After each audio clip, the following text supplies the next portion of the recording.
2 eggs అనుకున్నాను కానీ 3 eggs వేసేసాను.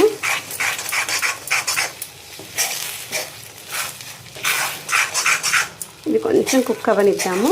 అడగంటుందేమో దాన్ని క్లియర్ చేసేసాను. ఇప్పుడు దీంట్లోపలికి మనము కుక్ చేసుకున్నటువంటి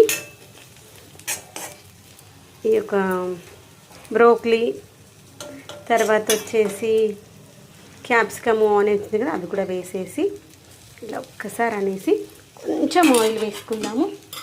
చుట్టూ కూడా మంచిగా వేగి పైకి మంచిగా వస్తుంది. నేను దీంట్లో ఇంకా ఉప్పు కారం ఏమి వేయలేదు, వేసుకుందాం ఇప్పుడు.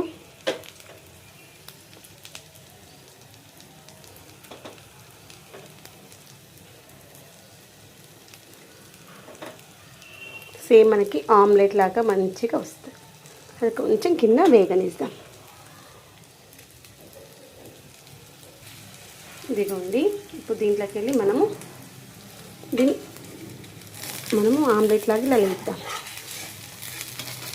ఫస్ట్ చుట్టూ అంతా క్లియర్ చేసుకుంటాం అనుకోండి, మంచిగా లేస్తుంది. ఇక్కడ కొంచెం అంటుకున్నట్టుంది, క్లియర్ అయిపోయింది.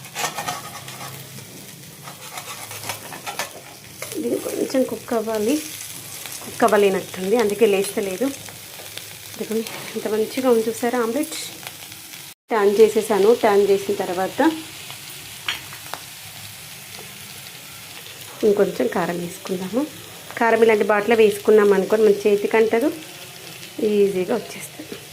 ఇంతకుముందు మర్చిపోయాను, అందుకే చేతి వాడ.